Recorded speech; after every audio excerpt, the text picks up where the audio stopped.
Well, I'm going to say it. I'm going to say what every single Brit in the UK is thinking right now, which is, ain't it bloody hot? Yes, it is, and hot off the presses also is playtest material number 7 from Dungeons & Dragons Unearthed Arcana, which has just launched at the end of last week. But before we get into all of that and the exciting stuff that's in there, a little bit of housekeeping. Number 1, I'm going to be changing the format a little bit. I've been doing a lot of reading and comparing in previous episodes, but this playtest material is coming out so thick and fast now that I really can't afford to take that amount of time to go through it all. So instead of that, what I will be doing is just kind of going through a lot of the headline stuff as it appears in the playtest material. Maybe discuss things, so we won't be going through every single item in the same level of detail that perhaps we have in the past, and that's fine. Also, for those that have been keeping up, apologies for the last couple of weeks. Life with children during the summer holidays has been very busy, but the kids are now back to school, so we are back to normal service, but also probably moving it to a more lunchtime time slot than perhaps we have done in the past. So probably more like 12:30, 1 o'clock-ish on a Monday now, so that those that are on their lunch break can tune in if they've got nothing better to do. Yes, so also, those who've been following along, we have been looking at playtest material 6 previously, which I barely managed to scratch the surface of. But again, these things are moving at such a pace that we are going to be looking at playtest 7, going from there, because that was released last week, and if we get time, we'll look back at some of the playtest material 6. But I thought it best to focus on the most up-to-date, so that all the information I'm giving you is as current as it possibly can be. So we're going to look today at the fighter class, and specifically the new subclass, which I actually think is very exciting. The playtest material actually starts with the barbarian, but we'll come back to the barbarian later, because this brawler subclass is really cool as a concept, so I kind of wanted to look at that today. So we'll look at the core fighter class and then the fighter brawler subclass today, and if we get time also we'll look at a few of the others perhaps as well, the other subclasses that is. So what I wanted to do also is just to let you know that you can access this playtest material in the link below in the description. You'll see it on my screen here as well, so you can follow along there if you prefer. But there's a link there that will take you to the PDF if you want to download it and follow along. And then the feedback survey, which is something I've not really talked about, which is the whole point of these playtest materials, is about that feedback. You can actually access the feedback survey on the 21st of September 2023 for those watching in the future. And then that will be open for a few weeks, so you can give any feedback and any opinions that you have.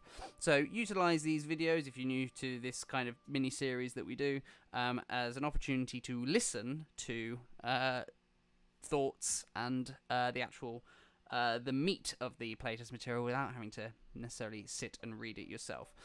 So to look at the fighter class, so we're going to go through the fighter updates, and I do have on another screen here that you can't see the previous playtest material, playtest 5, because there are some things that they reference in here that are actually changes to the previous playtest material rather than necessarily changes to the 2014 Player's Handbook fighter, which I also have to hand here as well, so I can do any quick comparisons if I need to.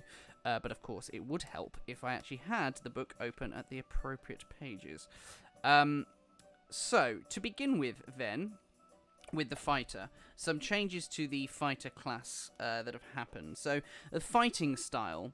Is something that they were looking at. I mean, obviously, it's a key part of the fighter in the 2014 Player's Handbook as well. But what they've done is, rather than in previous playtest material, rather than having the fighter and the fighting styles be embedded into the class, they've actually created them as feats. Because now every class gets a feat at first level. Oh, I'm questioning myself now. I think that's right. There have been so many changes, struggling to keep up sometimes. But every fighter certainly gets a fighting style feat at first level. Now, what they have done here to make the change, as they kind of reference here, is that it lets you replace the feat that you choose whenever you gain a fighter level, which is inspired by the martial versatility, which is in Tasha's Cauldron of Everything, which I do confess is a book I am less familiar with. I'm a forever DM, so the player options I deal with them quite often as they come up, rather than necessarily knowing them inside out. But it's a cool little idea, so let's have a quick look at the fighting style and see how that changes things. So level 1, fighting style. You have honed your martial prowess and gain a fighting style feat of your choice. Those feats have this feature as a prerequisite, and whenever you gain a fighter level, you can replace the feat you chose with a different fighting style feat. So again, fairly self-explanatory here. I don't know how I feel.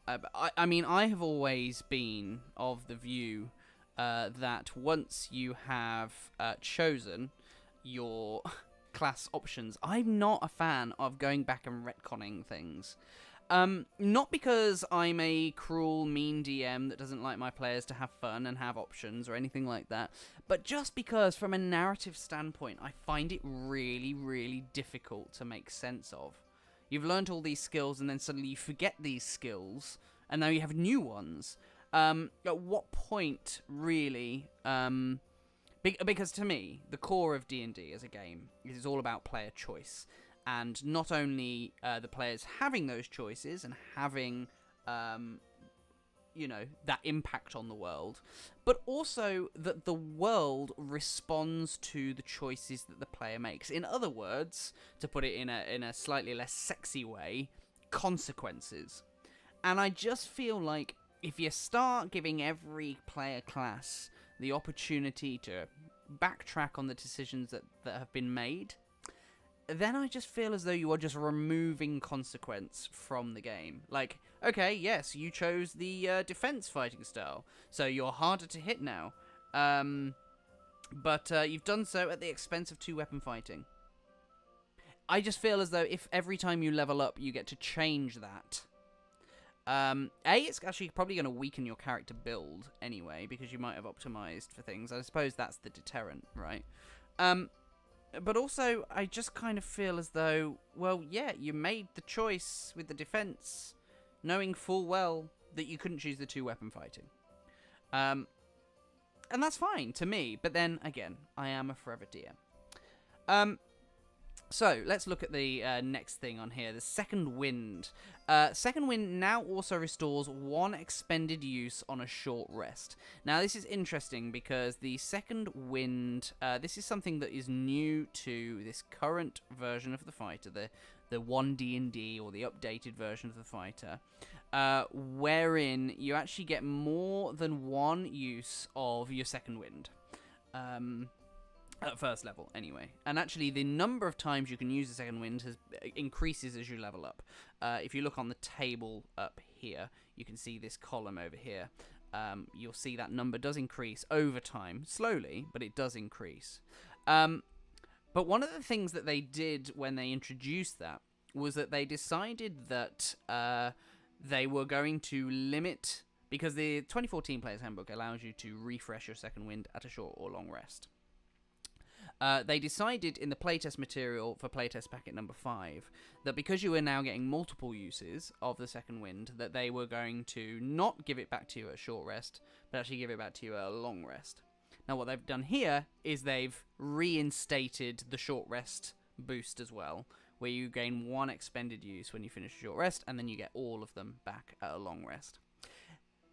I understand why they've done this, because the Second Wind was kind of, in a way, a little bit nerfed, because, yes, you were getting it multiple times, but you could short rest a number of times in a given day. So they're kind of trying to find that balance. It feels to me, though, if I'm honest, again, talking from the perspective of a DM, and the players out there may disagree with me, but it feels to me as though this is somewhat of having your cake and eating it too game design, in that either allow them to have it at a short rest and it be, you know, increased with a short rest, or have them get it multiple times a day. I don't like this. Like, how much more healing does 5th edition D&D really need? If we're honest with each other, how much more does it really, really need? I would say not more. Or, here's the other thing, and I've always felt this about Second Wind, because I think back to 4th edition days, and I may be misremembering it, but I just think with the Second Wind, because it's essentially a hit dice roll. So why don't you just say, well, actually, yeah, you can use it as many times in the day as you like, but it's not free because you're using your hit dice. So it's basically a short rest in the midst of combat. I just think solves this issue of how many times can a fighter use it. Well, it's like, well, yeah, okay, you can use it as many times as you like, but at first level, you only get to use it once, and at 10th level, you get to use it 10 times.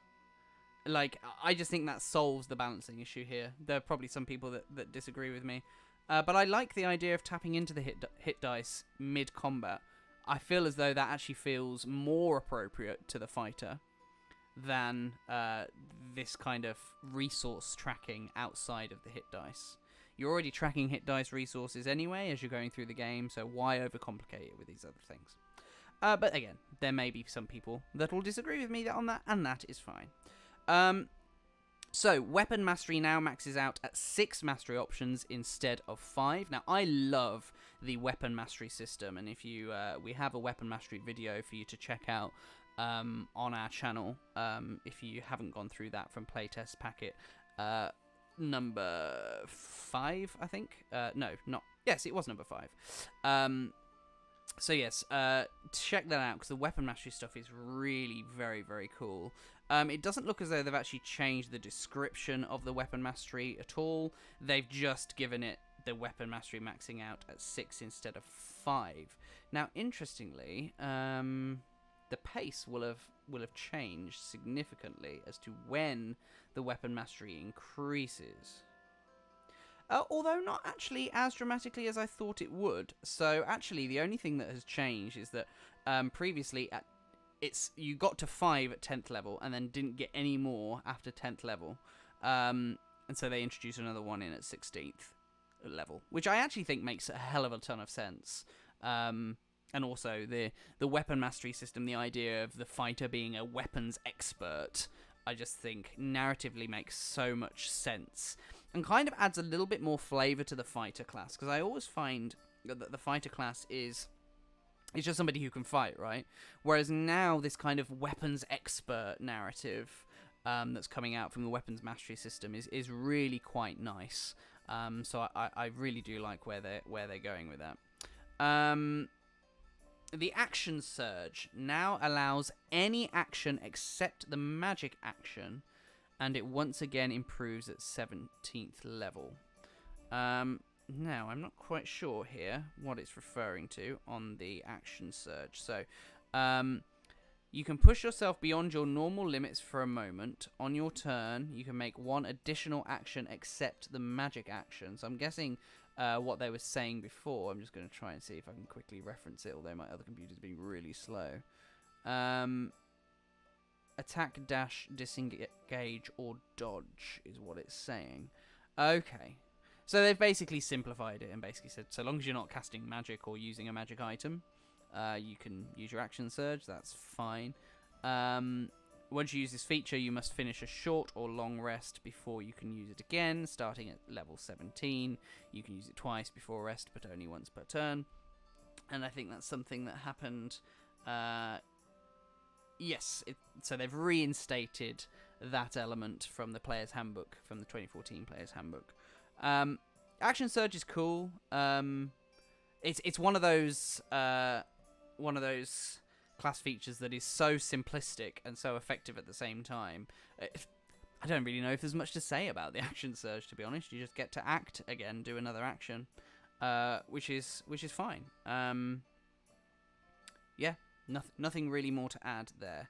So, we also have this Tactical Mind thing, which is a new level 2 feature, which allows the fighter to excel in or out of combat. Now, I was watching the video from Dungeons and Dragons where they were talking about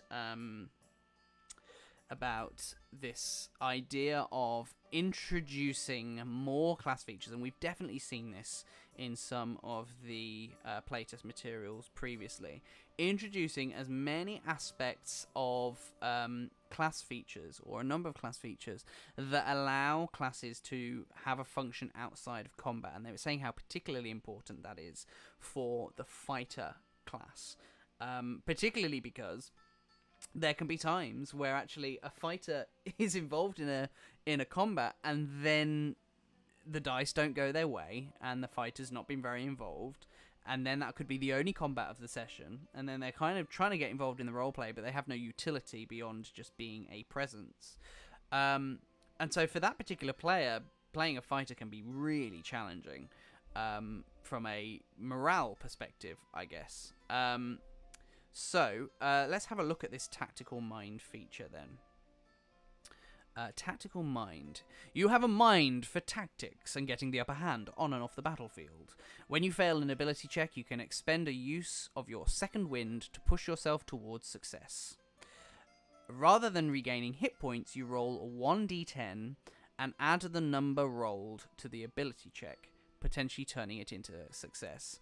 If the check still fails, this use of the second wind isn't expended. Huh. Okay. So actually, I'm starting to understand. I'm reconsidering my comments about the second wind thing, about about having your cake and eating it. I kind of understand why they've done it now, because the use of the second wind is much more important in this respect. I don't really know if I like the mechanics of it. I do like the mechanics of it. I don't know if linking it to the second wind is the best idea.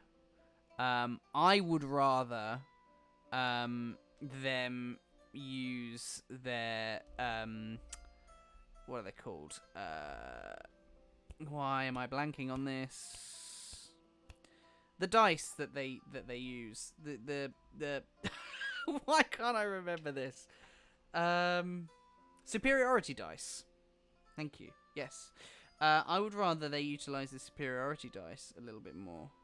Although, I suppose that is a Battlemaster specific thing rather than fighter class. So I guess they kind of have to link it to the second wind. Yeah. I guess, just from the Tactical Mind thing, I think there's a more elegant way to do this that makes more narrative sense. Because second wind rather implies that it is about stamina.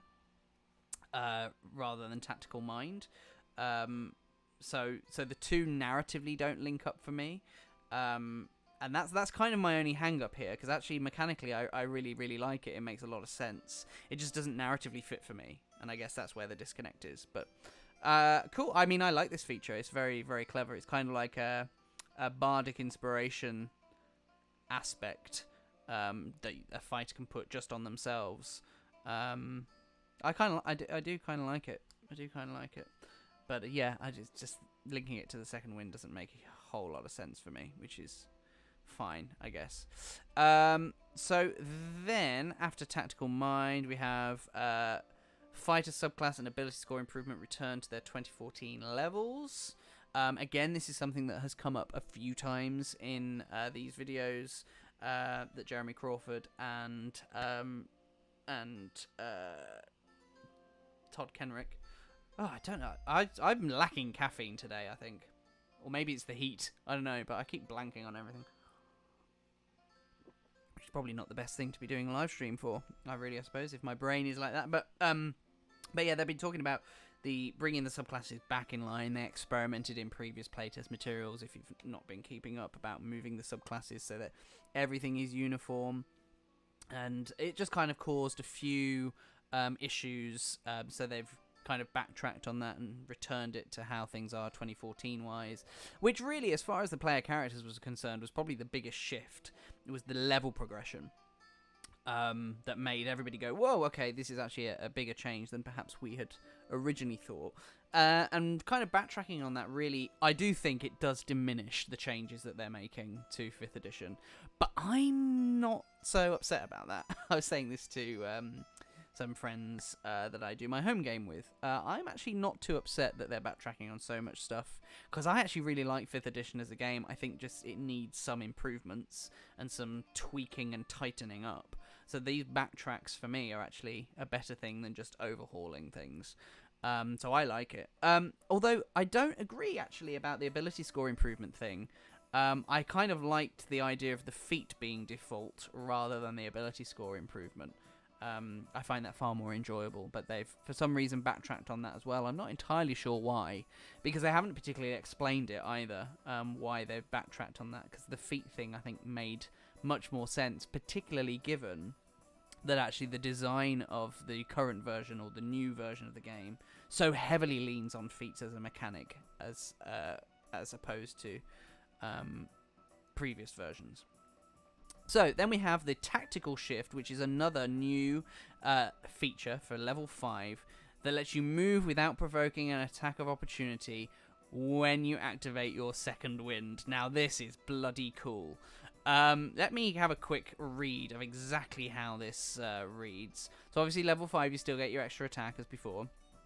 Level 5 tactical shift. Whenever you activate your second wind with a bonus action, you can move up to half your speed without provoking opportunity attacks. Now this is awesome. I actually really like this. I think it's pretty powerful. But also the visual of the fighter just hacking his way and spinning around and dodging around to move around the battlefield. I think it makes narrative sense. I think it makes mechanical sense. And it really puts the fighter up and above every other martial class, certainly. Because every other martial class has to be careful about who they're engaged with and who they're not engaged with. Well, I suppose in a way you have cutting action for the rogue. But I mean, it just... Because D&D combat can turn into two people walking together, hitting each other until one of them dies, which, you know, is very easy to fall into that. You kind of have to make a really conscious effort to not allow combat to fall into that. But by default, just by the way the game's designed, that's the way it can often go, particularly for newer players who don't fully know what they can and can't do. So this really helps to alleviate that and really break things up, which I think is really cool. I'm a big fan of tactical shift as a class feature, certainly. I think it's really cool. So then we have Master of Armaments, which replaces Weapon Expert and Weapon Adept at level 9. So Weapon Expert came in at 7th level and Weapon Adept came in at 13th level. Now this comes in at level 9. It's a new feature that lets you change the mastery properties of all of your mastery weapons. So let's have a read of this. This is a 9th level feature. So obviously Indomitable hasn't changed, because that's not been included in the headlines. Although it does look a little bit longer. Oh yes, they have allowed you to use it more often, is the change. But anyway, that's Indomitable, otherwise it seems to be exactly the same. So the Master of Armaments, this is this new class feature replacing Weapon Expert and Weapon Adept. You are a Master of Weapons. Whenever you finished a long rest, you can choose any of the kinds of mastery weapons you're using and replace the mastery property of each with another mastery property. The chosen kind of weapon must qualify for the new property. For example, you could replace the longsword's sap property with the push property. These property changes apply only for you, not for others, and the changes end for you when you finish your next long rest. That feels quite powerful, actually. I just want to compare it, just looking at the Weapon Expert and Weapon Adept. So at 7th level, you honed your use of weapons as an art. Whenever you finish a long rest, you can choose one of the kinds of mastery weapons you're using and replace its mastery property with another mastery property. The chosen kind of weapon must qualify. For example, you could replace the longsword's flex property with the push property. This property change applies only for you, not for others, and the change ends for you when you finish your next long rest. So that seems to be exactly the same, except it's only one mastery weapon, not all of them. And then with Weapon Adept, when you use your Weapon Expert feature on a kind of weapon, you can give that kind of weapon 2 properties rather than 1, but you then use only 1 property at a time whenever you make an attack roll against a target. So actually, they've got rid of Weapon Adept, basically, where you basically could add 2 properties to a weapon. I kind of understand it. I don't know if giving them access to changing all of them at 9th level is a little too much. That's my only feeling. I don't know from a balance perspective, because the mastery weapon system, or weapon mastery system, is fairly new, so I can't really get a feel for it without actually playing it at a table. But my hunch is that maybe that's a little bit too strong to allow you to change all of the mastery weapons that you're using and change the mastery property. It just feels a bit strong for 9th level.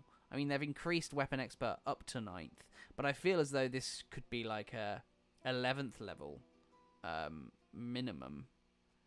Or maybe you do level 9 and you increase it at certain intervals. I mean, it's cool. It's much more elegant than the other 2 when you combine them together. And it's nice and simple, but I just don't know if it's a little bit too strong. So, here we go. Indomitable.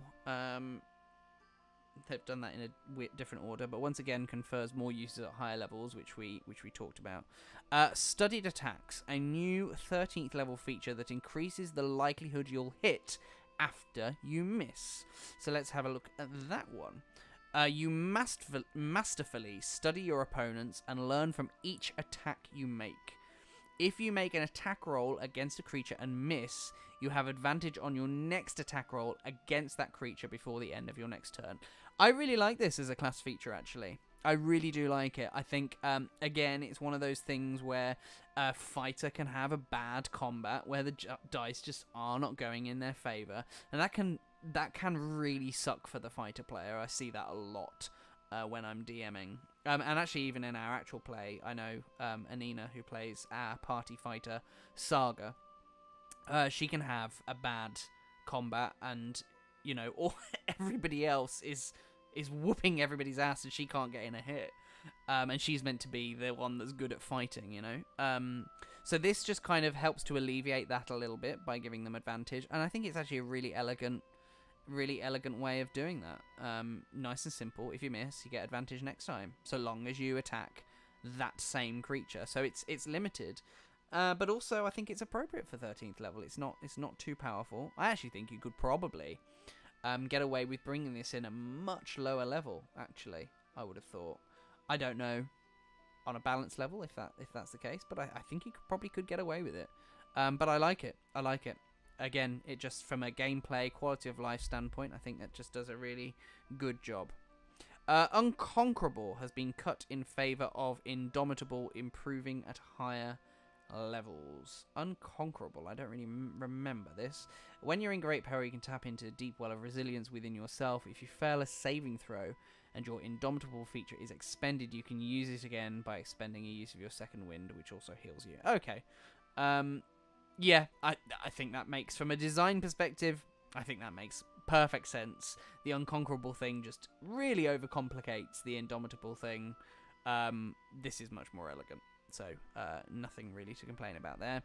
And then your 3 extra attacks returns now to 20th level, which was actually 18th level in the playtest material, but in the 2014 Player's Handbook was 20th level as the capstone class feature. Again, one of the things that they were looking at was bringing in epic boons at 20th level rather than the capstone ability, which I actually really liked. I liked the idea of getting an epic boon at 20th level. It's like a epic feat, like a feat on a whole new level. I just think that was really cool, because also it gave you some customizability when you hit that 20th level.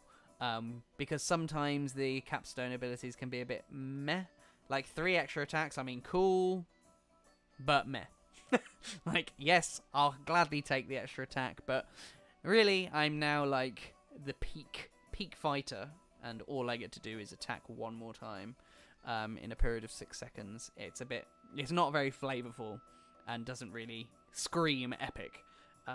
So I kind of like the epic boon thing, but again, apparently it was something to do with balancing and class identity and things like that, so they've moved it back. It's a back step that I'm not a huge fan of, I must admit. But fine.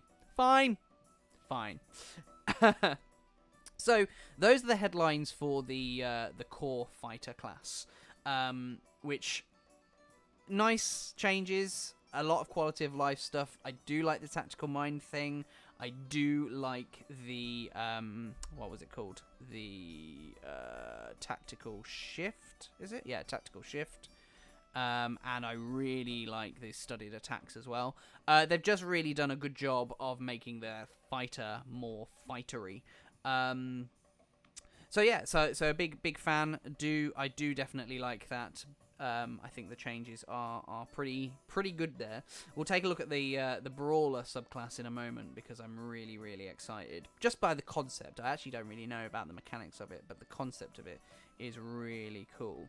If you haven't already, by the way, and you have got this far, do consider subscribing to our channel. Hit that subscribe button, hit the bell icon so you can get notifications of when we're going live with Arcana Unearthed, or also new episodes of our actual play, which is the main show, Bardic Quest. It's all kicking off on Bardic Quest at the minute. So now is a good time to hop in and maybe binge some past episodes.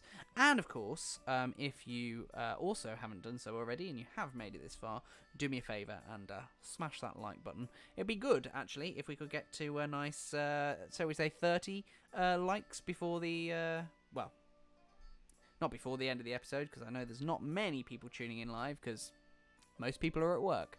But for those of you that are, or for those that are watching previously, hit that like button, because it really just helps to appease the algorithm gods, if nothing else. So I want to take a look then at this Brawler subclass. We're going to skip the changes to the Battle Master, at least for today, because I don't think, we've only got about half an hour, so I don't think we're going to have time to look at the other subclasses today. But I do want to have a look at the Brawler. So, this is such a cool concept, and I can't believe they hadn't done this before. So, Brawlers focus their training and study not on swordplay and battle tactics, but on the skills needed to turn a punch or kick into a brutal strike, and any innocuous object into a deadly weapon. Some Brawlers thrive in tavern scuffles and street rumbles, while others excel in espionage, wielding ordinary objects with the deadliness of an assassin's knife. So the Brawler is kind of a little bit more like just a thug. Like somebody that just beats the living hell out of people with whatever they can reach. It just feels very, very, for want of a better word, I can't believe I'm about to say this on a live stream, it just feels really gangster, you know? I could kind of, if you were doing Peaky Blinders, right, you'd be going for a Brawler rather than any, not that you would necessarily do D&D Peaky Blinders, but hey, well, I suppose you could. But yeah, it's just kind of got that really kind of gritty vibe to it that I really like. Now, here's an interesting note here. Magic items for unarmed strike and improvised weapons. The 2024 Dungeon Master's Guide, which is, I think, the first time they've actually mentioned this in any of the playtest material, will include magic items that enhance unarmed strike and improvised weapons. These items will support the Monk, Brawler Fighter, and the College of Dance Bard, along with other characters who rely on unarmed strikes or improvised weapons. Interesting. And that's very interesting. So they're really leaning into the unarmed strikes, and actually, the unarmed strikes here is where the Brawler shines. It's kind of a little bit like a crossover between a Brawler and a Monk in that respect, right? Because monks so often don't use weapons. This is kind of like the less spiritual version. Again, the kind of the brute, the thug kind of character. So, unarmed expert. You can roll 1d6 plus your strength modifier in place of the normal damage for unarmed strike. If you aren't holding any weapons or shield when you make an attack roll, the d6 becomes a d8. Huh, interesting. Okay. I always forget, actually, the damage on an unarmed strike, because it comes up so little. Oh, it is 1. It is 1 plus your strength modifier. Okay. So now you're actually turning the unarmed strike into what is essentially like a mace. Is it 1d6? Oh yeah, it'll be bludgeoning. So yeah, you're basically turning your fists into a mace at this point, which is pretty cool. And actually, if you aren't holding any weapons or a shield when you make the attack, then actually it becomes more of like a great club when you compare the damage dice, which is pretty nice. Then we have the improvised expert. You are proficient with improvised weapons. Whenever you finish a long rest, choose one weapon property from the one-handed list and one from the two-handed list. Okay. Which is light or thrown, or reach or thrown. Okay.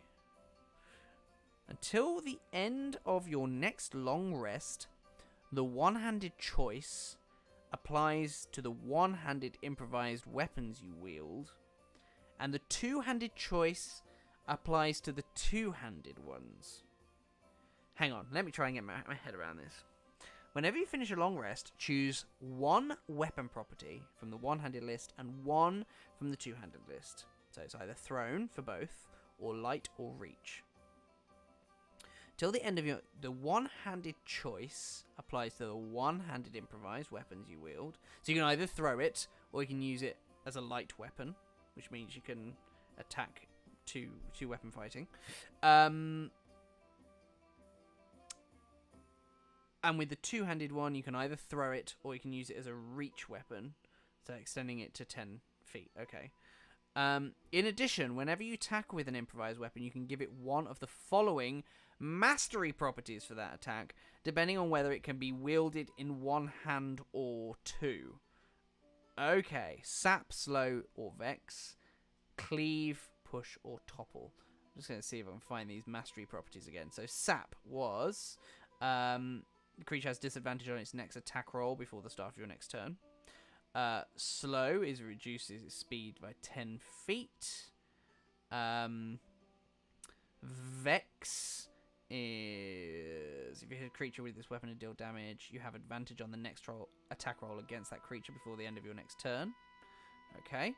And then cleave for the two-handed ones. You can make an attack roll with the weapon against a second creature within 5 feet of the first that is within reach, if you hit the creature, that is. Okay, and then push is if you hit a creature with this weapon, you can push the creature up to 10 feet away from you. And topple is presumably making them prone. You can force a creature to make a Constitution saving throw. On a failed save, the creature has the prone condition. Okay, cool. All right. So you get to add properties to weapons, to improvised weapons, basically, which I suppose makes sense because improvised weapons don't really have much in the way of features. So it kind of brings the improvised weapon back up to the same. Because I guess the problem is if you're using improvised weapons, because it's narratively makes sense, you don't want to lose the benefits of holding a weapon, and I suppose that's why unarmed strikes never really get used unless a character is forced into a position wherein they just don't have weapons available to them. Unarmed strikes just generally don't happen because you lose so much. You lose the damage dice and you lose all of the weapons properties, and this kind of allows both using an unarmed strike and using improvised weapons to have some benefits for those. I can't remember actually what the damage is for an improvised weapon. Improvised weapons, is it D4? I feel like it's a D4. An object that bears no resemblance to weapons deals 1d4 damage. Yeah, okay. So I mean, still, it's only 1d4, but I suppose then by adding the extra mastery properties really does then make a difference. You're kind of trading the damage for some tactical elements. Level 7 Grappling Expert. And again, I should remind you that this is a brand new subclass. So all of these are brand new features. They might borrow from some others, but essentially this is all brand new stuff. So you can make one unarmed strike as a bonus action. When you used unarmed strike in this way, you must choose the grapple or shove option. In addition, at the start of each of your turns, you can deal 1d6 grappling damage to one creature grappled by you. Okay, cool. It's kind of like a bear hug. They should have just called it bear hug. I like it. Yeah, okay, that's pretty cool. The grapple or the shove option when using an unarmed strike. I like it. Not really much to say there. Because you're still utilizing the damage, I guess. Yeah, not really much to say on that. I like it. Dirty Fighting, level 10. You have advantage on attack rolls made with improvised weapons and unarmed strike against a creature grappled by you. So you're bear hugging the guy, right? And you're dealing 1d6 bludgeoning damage at the start of your turn, because you're squeezing him so hard. And then you're going to whack him with something and have advantage with those unarmed strikes. That's pretty cool. Again, the Brawler may not necessarily be the most optimized class or subclass, but I just love the narrative of it. Just this brute just going in and beating the living hell out of people with fists and chair legs and broom handles and things like that. I just love that idea of narrative, and I think actually some of the things that they've chosen here are really, really cool and really paint that picture quite nicely.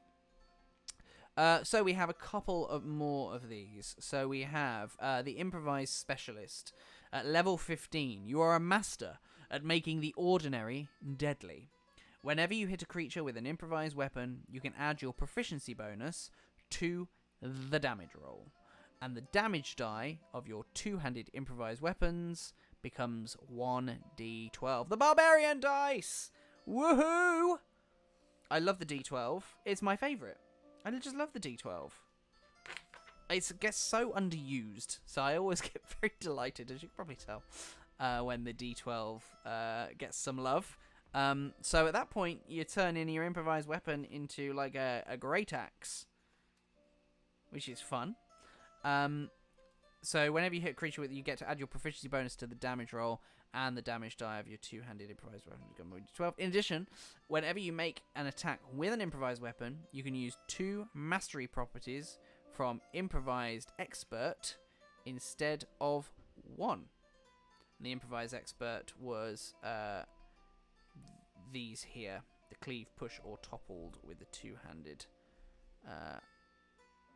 Oh no, it doesn't have to be two-handed. It can be either or. So you get to use 2 of those properties, which is also pretty cool. And then finally, the Unarmed Specialist. Your unarmed strikes improve to a D8 if you aren't holding any weapons or shields. When you make the attack roll, the D8 becomes a D10. I mean, I like that, certainly. But I mean, it does feel a bit lame for a level 18. I mean, look, let's be real here. This is not the most powerful subclass by any means at all. In fact, if anything, it's probably a little bit weak. But also, like, how powerful do you want them to make somebody that is hitting people with glass bottles and chairs and table legs and whatever else they can grab? Like, I don't know. How powerful do you want them to really be able to make that without bringing in like magic and stuff, which would just completely undermine the whole narrative? I really, really, really like this subclass. I just don't know if it's going to hold up, and I don't know if it's one that people are going to play all that often. It's really thematically great, but I just don't know if just increasing. All of these just basically increase your damage dice with improvised weapons and unarmed strikes. But the problem is like, I mean, really, we ultimately have to see what the magic items are going to be like. But even then, that's to get the subclass up to a strength that makes it comparable to the other subclasses and the other classes in the game, never mind subclasses. You're going to have to do a lot of heavy lifting those magic items. And that just feels like such a crutch. And also a lot of pressure to put on the Dungeon Master to make the Brawler interesting for the player. It's hard. I really, really like this subclass because the flavour of it is really cool. I just don't know if they can make it more powerful. That's the thing. I just don't know if it's going to be appealing enough. I'd certainly play a Brawler because I think it'd be a hell of a lot of fun. But for those sorts of players that really enjoy the optimization of characters, I just don't know if the Brawler's going to get much love, which would be a real shame because I actually really, really like the flavour of it. So, we're going at 45 minutes. We have maybe...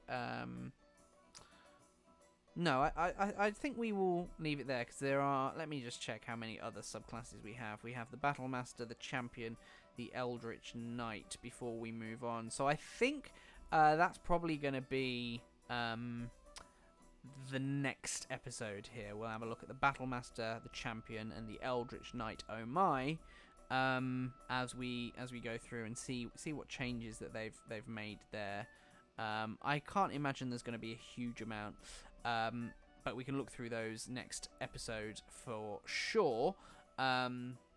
But to summarise, I really like the changes that they've made to the fighter class.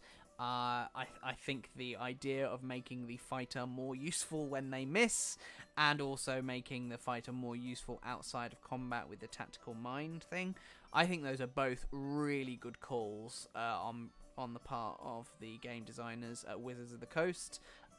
Good calls. I think they need a little bit of tidying up, perhaps, particularly that tactical mind. I don't know if tapping into the second wind is necessarily a good idea. I wonder if perhaps instead, here's my idea. You can take this Watsy if you want it. I wonder if instead the tactical mind, the number of times you can use it, is based upon your proficiency bonus, because that to me makes more sense. Proficiency is how skilled you are, whereas second wind is about stamina and how much you can push yourself even further. And using second wind to justify skills doesn't seem right to me. So I think link it to the proficiency bonus because that makes more narrative sense. But actually, again, the mechanic of it I actually think is really, really strong. I really like that tactical mind thing. But it's that narrative connection. It just doesn't connect for me. And as a dungeon master who's trying to explain and justify all of these, justify all of these various aspects of the game, it's a bit of a struggle for me to make that narratively make sense. And the Brawler, really, really like it. Really like the flavour of it, but not sure whether or not it could be stronger, whether or not it could be stronger, whether or not it should be stronger, and really whether or not it's going to be popular. Again, flavour wise, really, really good, but it does need a little bit more oomph, I think, just to make it a popular subclass, which I think it deserves to be, because I think the flavour of it, there are subclasses for the fighter that have been around for a lot longer than the Brawler that just lack in flavour for me. And this is the opposite. It doesn't lack in flavour, but it does lack a little bit in interesting mechanics and subclass features. So I'd really like to see them take it to the next level in the next playtest material, if there is going to be another one for the fighter, because this Player's Handbook is coming out next year. And we are now about to enter. We've got about one more month left of Q3 of 2023, and then we're into Q4 of 2024, and they've got to start doing the books layouts and stuff. So I don't know how much longer we've got left of these Player's Handbook playtests before we move on to the Dungeon Master's Guide. I have a feeling this may be the last playtest we get for the fighter. That's just my hunch. Could be wrong. Could be wrong. But I think we've got playtest 7, and then probably playtest 8. And then we're probably done on the Player's Handbook playtest material before we move on to the Dungeon Master's Guide, which, of course, as a forever DM, gets me very, very excited. But all in all, some good updates, nice Brawler subclass, but I think it needs a little bit more oomph. So thank you very much once again for tuning in with me this lunchtime. Again, if you haven't already, do make sure you hit that subscribe button and tap on that bell icon to get notifications for when we're going live for any other episodes, or indeed to check out our actual play, our main show, which is just Bardic Quest. And if you have made it this far, do make sure as well to hit that like button, because I'd really like us to hit that 30 likes mark on this video, mainly because it does help to appease the algorithm gods, and therefore help other people to discover our channel and the show. So it's a great way, great little thing you can do that's minimal effort to really support what we're doing. So thanks very much once again for tuning in, and I will catch you next Monday.